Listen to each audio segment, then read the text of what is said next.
On January the 3rd, the Bahamas Methodist Habitat mission team, our volunteers in mission, left Washington, D.C. to go to Nassau, Bahamas. We stayed the entire week at St. Michael's Methodist Church, where Reverend Philip Stubbs was the pastor. It was a beautiful church, and they were gracious hosts. It's interesting that we stayed there the week before the baptism of the Lord, and that was one of their stained glass windows. This is the women's quarters, and they were getting set up. Down the street a ways and up these steps were the men's quarters.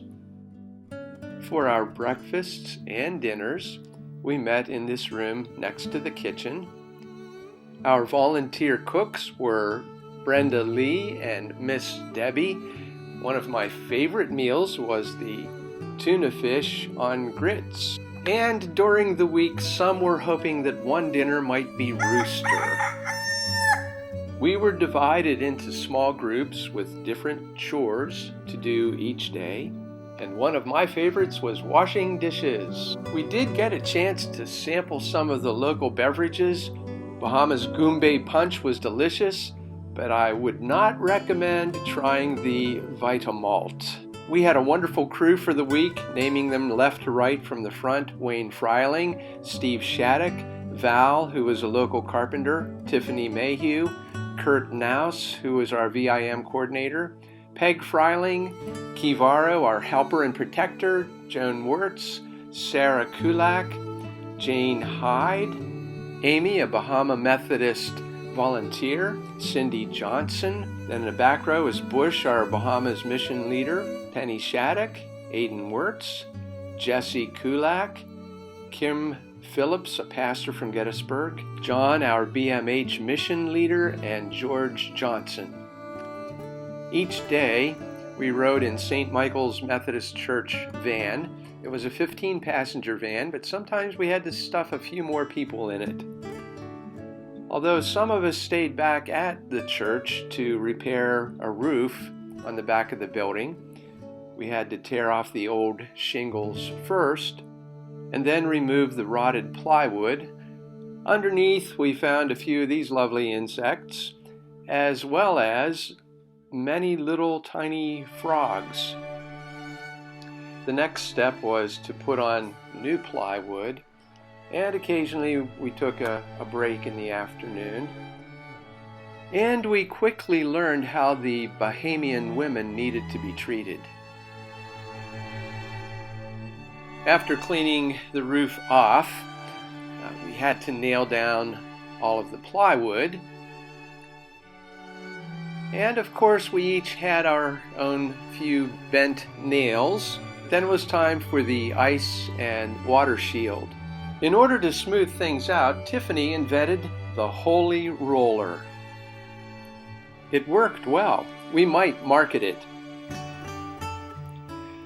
We worked several days on this roof in between various rain showers. Jesse became known as our tar man. And this is Bob the Builder's sister, Tiffany. Now, you may think this is the end, but it's not. There was a lot more work to be done. We laid out rolls of tar paper, and finally this project was finished. Val was a great guy to work with, and of course you can see Kurt photobombed us. Meanwhile, another crew was working over at Sandra's house. Here's George, Kim, Wayne, Sarah, Peg, Jane, Cindy, and Sandra. Jane noticed that the yard and hedges needed a lot of work, and so they spent some of their downtime from inside cleaning things up around the outside. Because of a leaky roof, the drywall in the ceiling had to be removed and new boards needed to be placed up. Sometimes on mission trips, we're stretched to do things that we normally don't do around the house. Here, all of the women were involved in sawing the wood, and Bush was a great helper and teacher.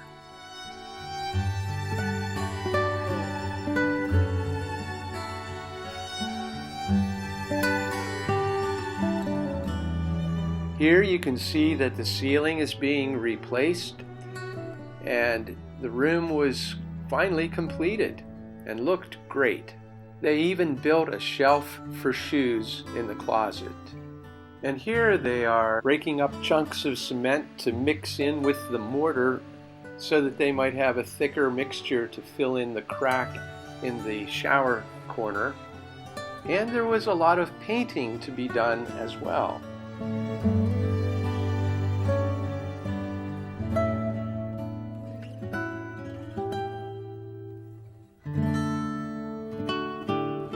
We did have a day when we enjoyed the beach and the beauty of the Bahamas. They toured us around the island, and we visited some of the scenic spots as well as many of the historic places. The Queen's Staircase is a set of 66 steps that were hewn out of solid limestone and that lead up to Fort Fincastle. We were able to see 2 of the 3 forts that were built in the 1700s, Fort Fincastle and Fort Montague. And now enjoy some of the wildlife and the beauty of the Bahamas.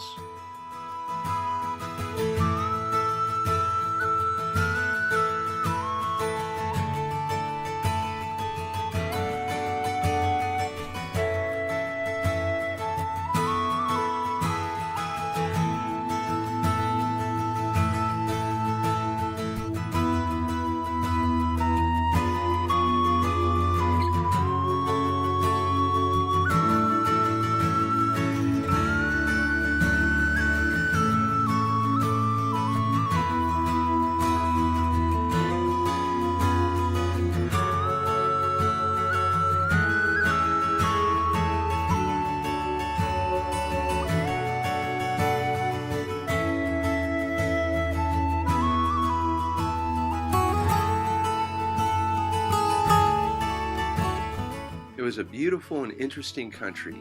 But back to our work site, here's a picture with Sandra in the middle and Ruth in the red shirt. She was Sandra's next door neighbor. We spent a lot of time that week working on her roof as well.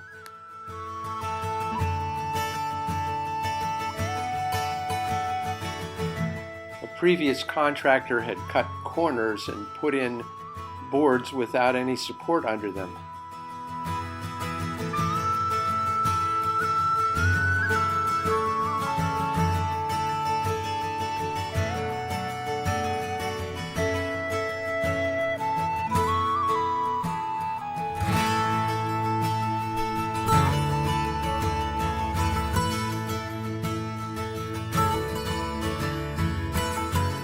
Each day we had lunch at our work site as we enjoyed one another's company.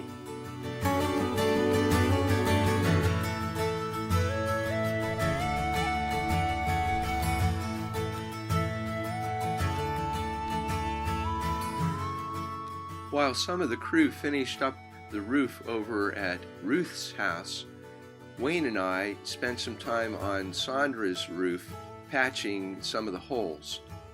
It really needed an entire new roof, but we were able to patch parts of it with leftover shingles. There were some other smaller jobs that we did during the week. One of them, part of our crew went to the Salvation Army.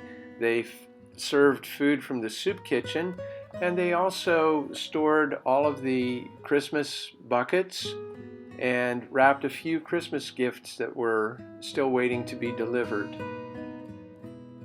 There were also some repairs needed at the church, some new drywall in the ceiling, and also Jesse and I worked in the one closet. We had to remove the old shelves and then put in all new drywall so that they could place new shelves.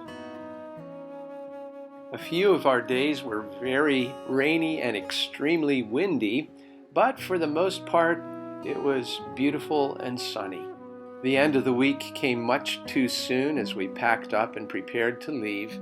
We tried as best we could to follow in the footsteps of our Savior, and our time at the Bahamas will long be remembered by everyone on that short-term mission team. We want to thank you for your prayers and for your support.